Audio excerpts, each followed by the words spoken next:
أطيعوا Allah. You Yeah. see the verses I'm showing you on the screen. All those verses saying you have to obey Allah and you have to obey the Rasul. All right. Yeah. Now, we never send a messenger except to be obeyed. وَمَنْ يَطِعَ الرَّسُولَ فَقَدْ أَطَاعَ اللَّهِ. Chapter 4, verse number 80. Read with me, please. Whoever obey the messenger, he obey Allah. Your prophet, he is God. Because you do not need to obey Allah first, you need to obey the messenger first. Whoever obey Muhammad, he obey Allah. Now, if you Muslims, you claim that Muhammad is a human being and he commits sin, and even the Quran confirmed that Muhammad is a sinner, how such a command given from Allah that to obey someone he might commit sin? And by obeying him, you are obeying Allah. Yeah. I think some of us have actually got things a bit screwed, because it's like, if we are to obey Muhammad, it's not that we are obeying Muhammad as a human being. We are obeying the message that has been passed through him. My friend, because that's not true. That's not true. Obey Muhammad. If what meant here, obey the Quran, then obey the Quran. Whatever Quran says, he didn't say that. He says obey the man. His name is Muhammad, not obey Allah's words. So when he say obey the messenger, you are talking about him as a man. Whatever he say, you obey him.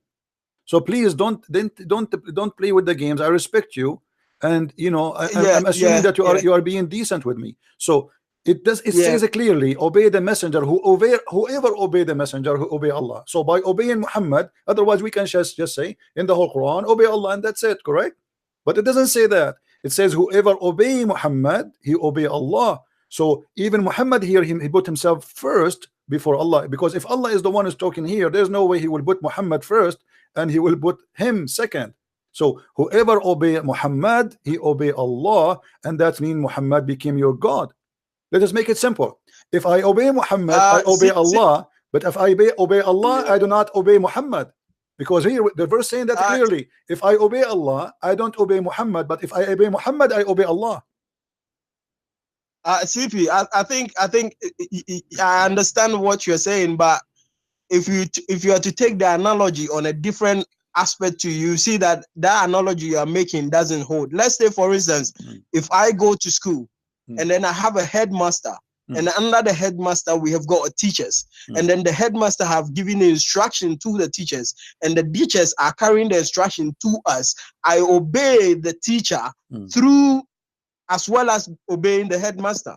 Yeah, but you don't put yourself first. You see, when I say whoever obey Muhammad, no, my friend. Okay, CP. let us switch it. Let us switch it. By obeying Muhammad, I obey Allah. But by obeying Allah, I'm not obeying Muhammad. Is that correct? That's correct. Okay, so here now, what became more important to obey is obeying Muhammad. And by obeying Muhammad, necessarily you are obeying Allah. But if you obey Allah, necessarily you are not obeying Muhammad. So who is your God? Muhammad. I wouldn't say Muhammad is God, because this is what it says, my friend. This is what it says, because here we go. Let me ask you: does Muhammad made bad decisions? Did he make bad decisions? Oh yeah, I do. Okay. I do believe. Okay, so if Muhammad make bad decisions, and even the Quran confirmed that he is a sinner big time. So how we obey Muhammad?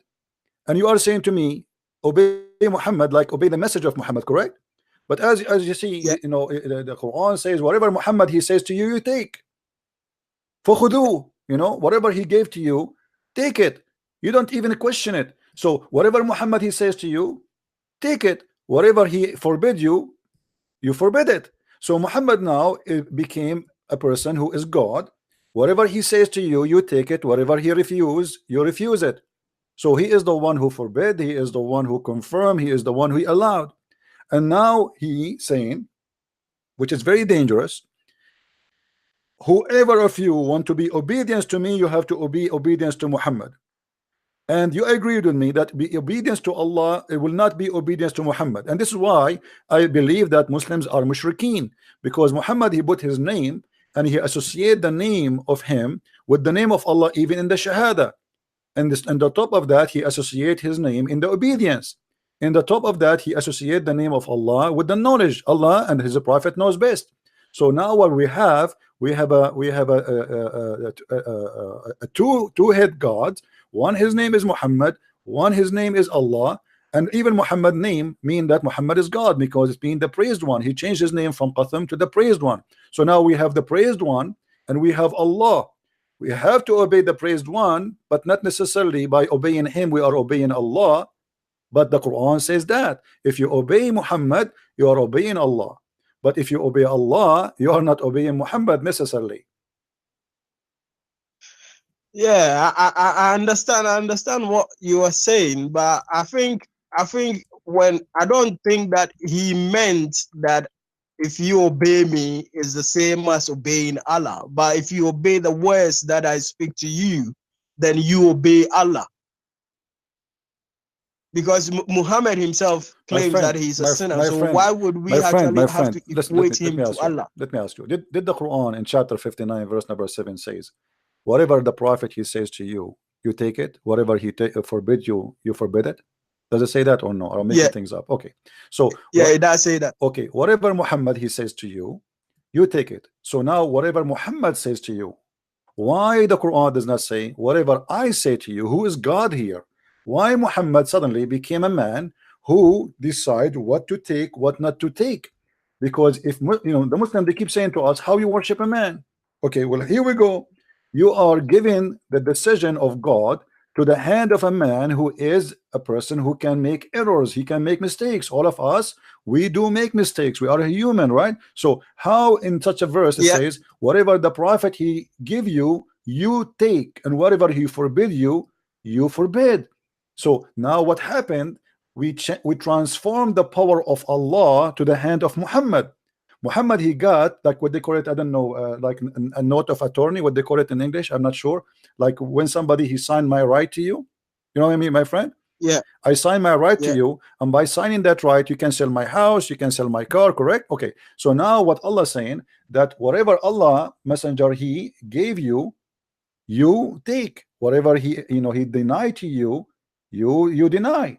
So, and fear Allah from strict punishment, which means if you don't accept what Muhammad just said to you, that he forbid and he accept and he forbid and he allowed and don't allowed, if you don't do that, then Allah messenger or Allah will punish you for doing that. So Muhammad now became obviously equal to God, and he became more important from God, because it's not necessarily for me to obey Allah no more, but it's necessarily for me to obey Muhammad. Whatever he says to me is what going to happen. It is not what Allah says to me. As an example, there's many things in the Quran. Allah he says, as example, the muta. Then Muslim they say that Muhammad he forbid the muta, but there's no verse forbidding the muta. So what the Muslim they do? They accept what Muhammad said over what Allah said. So who is more important? Muhammad. Muhammad is the one now. He was assigned to create law, to forbid and not to forbid, to allow and not to allow.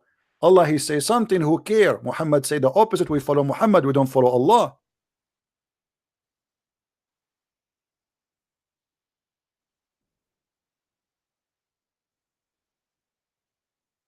Are you there, my friend? Yeah, that's bad, right? Very bad.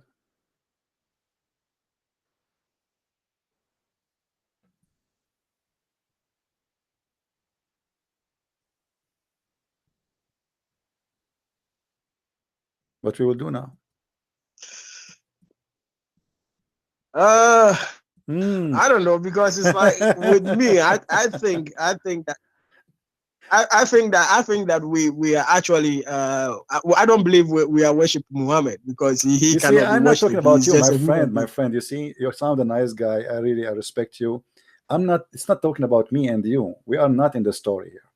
We are talking about scriptures who they are teaching something very wrong. Because if you Muslim, you keep saying that we believe in Allah, one God, and only Muhammad is his slave, but then we check the reference, we find that Muhammad is the God and Allah is his slave. Because as you see, Allah here exists just to serve Muhammad. Muhammad, he assigned the power of Allah to his hand. So whatever he want, he make. Whatever he forbid, he forbid. Whatever he accept, he accept. And Allah is just a name to use. So obviously, Allah is not the God of Muhammad. It is Muhammad who is the God of Allah. Allah is just a name he used to gain his power over you. He used his name to make you, okay, you have to obey me. Here we go. Allah says that. How I can convince you that you have to take from me by making a verse saying, okay, Allah, he says, well, all right, you know, Muhammad, and look, do you notice here how this verse is about what? Do you know what this verse is about?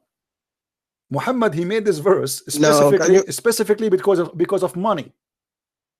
Because of money. So Muhammad, he wanted to take the best of the money from the booty, from the spoil. So they attack the neighbors, they steal their money, and now the Muslims are fighting over it. So Muhammad, he want to take the best of the booty. So he need authority.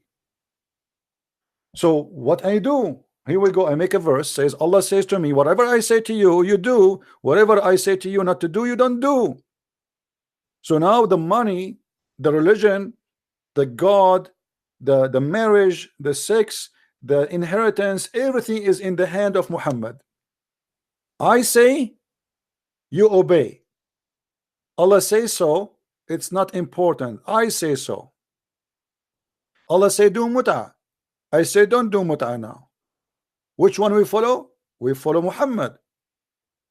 So here we have a clear evidence that Muhammad, he assigned himself to be God on earth, using the name of a God he never met, he never spoke to, just to deceive us, to make us believe that he is just a servant of God.